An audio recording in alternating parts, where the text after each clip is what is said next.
Hey, on today's episode, I use the S word, and then I use the F word, and then I tell you things that might actually be helpful to you. Stay tuned. Thanks. Hey, welcome back. Thanks for stopping by. Ordinary old guy in the garage gym, and today I'm going to be talking about making gains over 50. Okay? But I'm sorry to say, it's not on the bar. It's not the weight you're lifting. It's maybe around your belly. A different kind of weight, okay? The weight on the scale, and again, not the weight you're trying to lift. That as you get older, things start to slow down. And so today, in my video, I'm gonna be sharing what's happened to me, some of the experiences I've gone through, to some of the weight fluctuations I've actually experienced in my lifetime, and what did I do? How did I manage it? How did I approach it? What are some of the tactics or techniques that I have now employed, or am I using? When you're over 50, what are some of the things you can start to make changes on? So, there'll be some different things coming along the line, so I hope you stay with me on this. Don't forget to like the video and of course subscribe. That would be great and super helpful and super awesome. I'd like to of course, certainly get feedback and comments anytime as far as things you'd like to see, hear, understand, something you'd like to see me do. You want to see me do a power video, I don't know, whatever it is, okay, that you leave on there so I know, hey, there's somebody out here who wants to see something a little different and maybe I can make that work out, okay? All right, so let's dive in with what's happened for me. Certainly, okay, now I'm gonna use a couple words here that could cause some problems, right? But I mean no moralistic judgment. This is objective statements, okay? They're adjectives, that's what they're made for, right? So depending on where you're at and what you've experienced. So let me start off with the S word. Yep, I'm gonna say it, skinny. I don't know if I can say something like that anymore, but I am going to say it from the standpoint of, here's a word that sometimes is used to describe people. Oh, that person's skinny, okay? She, he, whoever it may be, okay? Oh, they're too skinny, right? That's usually added in there, right? Not skinny enough, whatever it may be, depending on the mindset, okay? So, and of course, the other really bad word I'm going to throw out today, you know, the one that starts with an F, and that is fat. Again, I don't know if I can say that, but I'm sorry, because that gets used a lot. And then I got to that point where what actually happened is I had stopped working out. I was no longer working out, but my mouth was still working out, and my stomach was getting big from that, just eating food, okay? And then that's when it started to turn into like, uh-oh, whoa, hold on a second here. I'm getting, wow, this is the biggest I've ever been.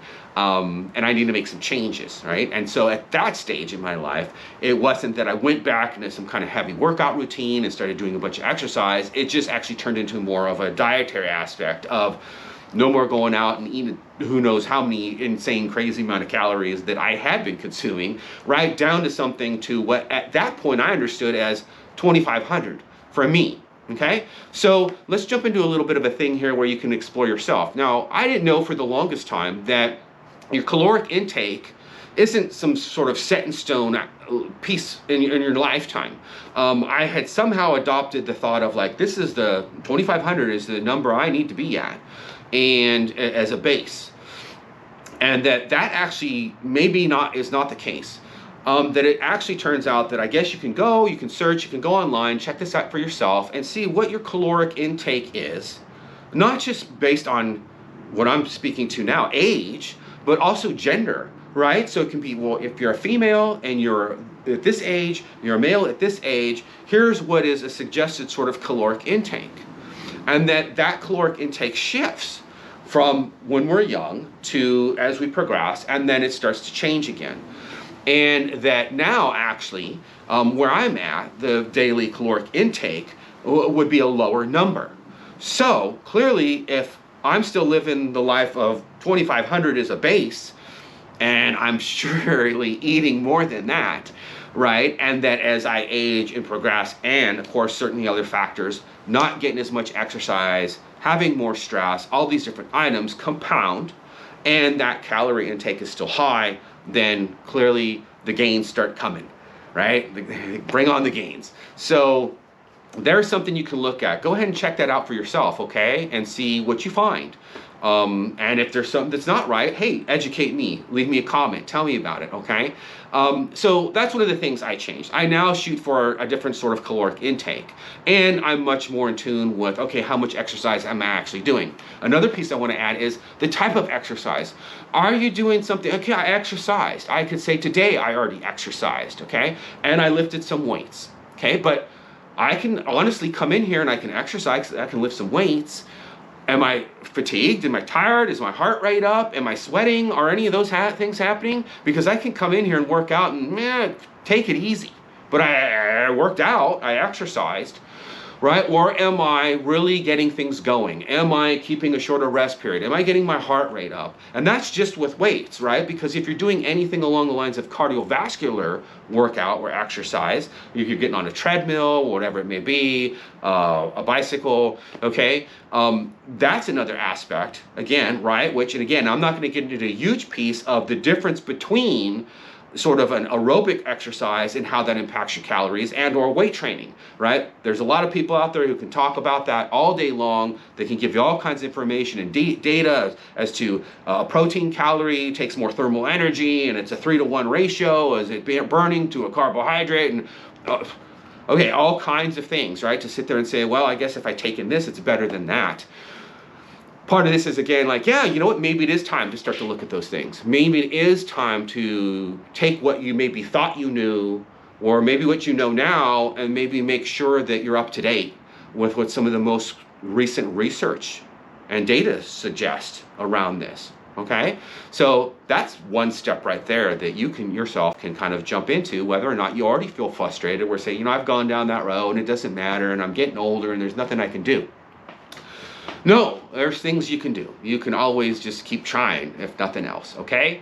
So that's certainly some of the things I've tried to think about. I got to a place where I actually spent some time and I weighed and measured my food and researched how many calories and all the macros and micronutrients, and I wrote everything down and I kept a spreadsheet. And that was really helpful for me. I mean, it may sound, whoa, there's no way I'm doing, that's kind of way out there, right? But what it did, I don't do it anymore, okay? It's not a lifelong experience here. I did it for about 6 months, and it really helped me start to see exactly what these things measured out to where I thought, oh, well, this is no big deal. It helped me get better educated around maybe some of the foods I eat outside of my house, right? And how many calories in there? And wow, that dessert was 1,200 calories? Okay, I need to plan ahead if I'm going to try to eat that someday down the road, right? And that's what it can do. And so that's what it did for me, really actually taking the time to go through that, which was a ton of work and a ton of effort, but it really helped me really take it to a whole nother space for me so I have a better idea. So now I can go day to day and sort of mentally have a much more accurate mindset around the calories I'm taking in. And now, probably for the first time in I don't know how long, I maintain a fairly consistent weight. And I'm not measuring and going about all kinds of hoopla here. I'm knowing, you know, currently at this rate, if I'm doing this exercise, and here's the foods that I sometimes typically eat, and here's some other foods that I might not eat, and if I'm gonna go out and eat something I haven't eaten in a super long time, and I don't know how many calories are in that, at least I have a better idea of what that could be. And I'll do a better job of planning for that. Okay, another thing is not trying to be so strict and tight with everything. Certainly in times in which I've tried to fluctuate and things have happened, okay, oh, I'm gaining weight, all right, well, I'm gonna cut back, I'm just not gonna eat, I'm gonna, whatever it is. And that doesn't work out well, okay? So there's a piece here for me where the consistency of eating, okay, but it doesn't have to be so strict and hardcore and so regimented. Because if you start to get into that mindset and things start to get more pressured and you feel uncomfortable, I can't eat this, I can't eat that, then what's gonna happen? You're gonna end up back, right? So this is a little bit more general knowledge. I'm sure you've heard things like this before. For me, it did ring true to where, you know what? Once I got into a mindset for me personally, where I sat there and said, okay, you know what? It doesn't have to be perfect all the time. It doesn't have to be this exact thing. I don't have to go, and if I'm trying to lose weight, I don't have to lose X amount of pounds every week, right? If I'm weighing myself, I don't base it on, oh, I weighed myself on Monday and it said this number. And then Friday, oh no, I gained 2 pounds. No, what was it over the course of the entire week? What is the whole average? Did I go down as an average if you charted that out, right? Or am I in fact actually up? Did I just suddenly have a day where all of a sudden I'm up? It looks like I lost all of that. Because, right, the next day I could be back down, right? Again, I could jump up 2 pounds, I could drop down 2 pounds. So what does that mean? So you want to look at over time. So maybe 2 weeks ago, 3 weeks ago, what was that scale saying on an average? Okay? Has it changed? Did it go down? Is it the same? Okay? You give yourself more time and more space. That's why that rapid diet stuff right there would say it's not the greatest thing in the world. Okay? So that's why you take your time, give yourself some leeway on this. Okay? It's a lot more difficult sometimes. If you can sustain that over time, then over time, you'll get to where you need to go, okay? But we don't want to focus on that anyways. We want to just focus on that number. We want to focus on how you're feeling. Are you feeling good? Are you feeling better? Because it also gets tricky if you're looking at yourself. And I'll share that there's lots of times I looked at myself and I maybe, certainly thought, man, I'm not looking so good, okay? And I can certainly stand on the scale and, oh, okay, I guess I'm the same. All right, I don't look that way. Maybe the scale's broken. Okay, I've had the reverse happen where I've looked at myself and I thought, okay, that looks better, and I've gotten to the scale, and it's not the number I want to see. So when we look at ourselves, sometimes that's not the greatest gauge for us to go off of. That's sort of a notorious thing, especially in the bodybuilding world. Body dysmorphia. I think I look this way, or to me, I look that way. I look fat and you're not. I look too skinny and they're not, right? And so sometimes that gets tricky when you're trying to measure yourself by just appearance, glancing in the mirror after you got out of that shower, or staring at yourself, whatever you're doing. Okay. Those can also be difficult things for you to kind of use as your gauge. So if you want to get serious about that, you can break out one of those, Taylor type measurement things and actually measure the body part in question. Okay, if you're just trying to focus on your belly, measure in the same spot, see where it's at. And if you're really trying to lose weight and you're trying to increase your exercise, you're trying to watch your caloric intake and your goal, and you're watching your weight and all these different pieces, and things go along and you look in the mirror and you think to yourself, I still look the same, okay, check. Right? Because that tape measure is not going to change, but you will, okay? And again, it's the same idea, over time. Not just, 2 days have gone by, I'm going to measure myself, over time. And if it's not working, then you take that as a place from, okay, that's not really working. What else can I change to do? Just like a workout routine. I'm just not feeling this exercise impacting my muscle. I'm just not getting the gains from this exercise. I'm going to try that exercise. I'm going to try that. Look, here's this silly exercise. This doesn't look very good. You try it and you don't know what piece is going to resonate for you and what's going to work for you. Okay? So those are some of the things that have helped me more so. And that is, again, as a quick review, learning that, wait, you know what, my calorie intake has changed over time because I am older. Okay, if my metabolism is in fact slowing down as everything's wearing out, can't see, can't hear, and I could go on, okay, then you know what, I have to make those changes.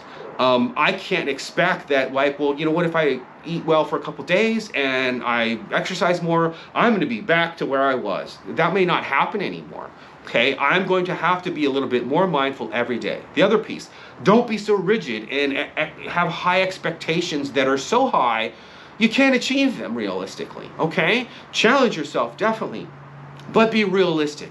Watch out for that perfectionism that gets involved, okay? So you may want to do that too. And some of that ways, hey, take your time. If you're weighing yourself, if you're tracking that, it's over time. Learn more about your food. Go back. Actually start to break it down. There's lots of apps you can use that'll tell you different things that you can educate yourself again further on. Wow, maybe I thought a chicken breast had this many calories. Oh, it has that much calories? It could be either a good news for you or bad news for you, right? Those things have certainly helped for me. And the fact of not giving up. Keep trying. Recognizing that I'm going to have to continue to raise my intensity. Okay, I'm going to have to continue to raise my effort if I want to keep and maintain where I was. I cannot, in essence, take a gentle stroll through the park anymore. I'm going to get to a point where I'm going to lose muscle mass as I age, whether I want to or not, sarcopenia. Okay, well, I'm going to have to work out harder. I can't then just take it so simple and easily, okay? So that's some of the road that's coming up for myself. Okay, I had to put a stop to this at some point. But thanks for sticking around and for listening, hopefully. And also, what's going to be great is next time there's going to be a video that actually works a muscle. And that's going to be great. So hopefully that'll turn out and it'll be one of the best ones yet. Also, never stop, don't give up, keep going, no matter what it is, whether it's weights that you're working out with, or your own weight that you're trying to manage, or anything else that's happening in your life. All right? All right, thanks again. Bye-bye.